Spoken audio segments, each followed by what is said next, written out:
হাসালি বাজার সংবাদ এই চ্যানেলের মাধ্যমে আপনার সামনে আন্তর্জাতিক খবর তুলিয়ে ধরা হইবা। আপনারা এই চ্যানেলটা সাবস্ক্রাইব করিয়ে সঙ্গে থাকবা এবং ভিডিওটা লাইক শেয়ার করবা। তাহলে খবর শুরু করি। আর যদি আপনার ঘরের মানুষ আপনার দুশ্মনের সাথ দেয়, আপনার দুশ্মনের লগে থাকে, তাহলে আপনি আপনার দুশ্মনের লগে লড়াই করিয়া জিত হাসিল করা জিতা বহুত মুশকিল। তে গাজা এবং রাফার মধ্যে ইসরায়েলে যে অবস্থা করছে বা বর্তমানে করিয়া যার, এটার একমাত্র জিম্মাদার হইল ইসলামিক দেশ।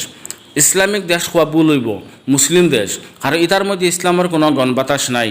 সৌদি আরবের সরকারে জানাই দিছে মেয়েরা জারদারি কাপড় চয়েস করতাম। তো এটার জিম্মাদার অল টোটালি এটা হলো মুসলিম দেশ। কারণ খানো আমেরিকার খানো মিডিল ইস্ট, এই মিডিল ইস্টের মধ্যে আমেরিকায় তার শক্তি বানাইয়া রাখছে, হ্যাঁ খাবু করছে মিডিল ইস্টের মধ্যে। কারণ কিতা? কারণ ইয়ে থাকলে একমাত্র মুসলিম দেশের আতলইয়া। আমেরিকা, ইসরায়েল, ব্রিটেনে মুসলিম দেশের ধরে গোলাম বানাইছে না, মুসলমানেরা আমেরিকা এবং ইসরায়েল আর ব্রিটেনের গোলাম বঞ্চইন। আজ মিডিল ইস্টে যা হামলার, এমনের মধ্যে যা হামলার, ইরাক হামলার, সিরিয়াত হামলার, একমাত্র সৌদি আরবের এয়ারবেস ব্যবহার করে, আমেরিকায় কাতারের এয়ারবেস ব্যবহার করে। আজ গাজা এবং রাফার মধ্যে ইসরায়েলে যে অবস্থা বানাইছে, এটার বিপরীত মুসলিম প্রত্যেক দেশে মিলিয়া কোনো কঠোরভাবে কোনো একটা ব্যবস্থা নিতে পারেন। আরে কঠোরভাবে কোনো ব্যবস্থা নিও না, তুমি যেন যখন গোলাম বনি আসো, সমাজ কম ফিলিস্তিনের দুশ্মন যারা এরার সাথ দেবা ছাড়ো, এরার সাথ দিও না, তখন হামাসে তারা জেলা ফারুন তারা জয়লাভ করবা।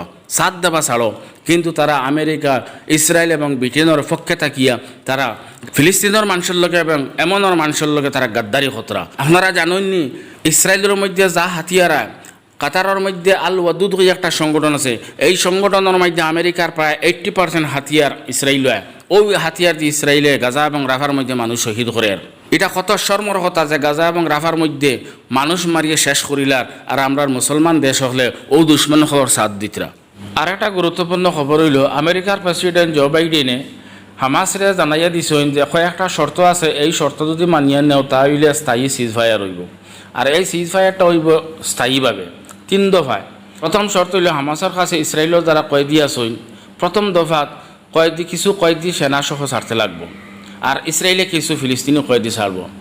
2 নম্বর দফাত হামাসের কাছে ইসরায়েলের দ্বারা কয়েদি আসন, সারা কয়েদি হামাসে ছাড়তা, আর ইসরায়েলে ফিলিস্তিনের কিছু কয়েদি ছাড়ব। আর 3 নম্বর দফাত হামাসের কাছে ইসরায়েলের যে লাশ সকল আসইন, এই লাশ সকল ইসরায়েলে সমঝাইয়া দিতা, আর ইসরায়েলে যে লাশ সকল ফিলিস্তিন থেকে চুরি করিয়ে নিছিলা ও লাশ হামাসরে সমঝাইতা, এবং ইসরায়েলে ফিলিস্তিনের যা কয়েদি আসইন লামসাম সব ছাড়ত। তো হামাসের পক্ষ থেকে এটার জবাব দেব হয়েছে আমরা এই শর্ত মঞ্জুর করলাম।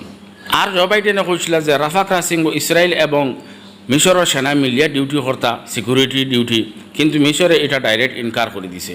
আমেরিকা আর ব্রিটেনে মিলিয়া এমনের কিছু শহরও যুদ্ধ বিমান দিয়া বোমবারি করার কারণে অনেক মানুষ শহীদ হয়েছেন এবং জখমী হয়েছেন, কিন্তু এটার জবাবও হুথিও হলে আমেরিকার আইডনা হাওয়ারও ক্রুজ এবং ব্লাস্টিক মিসাইল নিক্ষেপ করার কারণে এই আইডনা হাওয়ার খুব ক্ষয়ক্ষতি হয়েছে, কিন্তু আমেরিকায় করা আইডনা হাওয়ার কোনো ক্ষয়ক্ষতি হয়েছে না।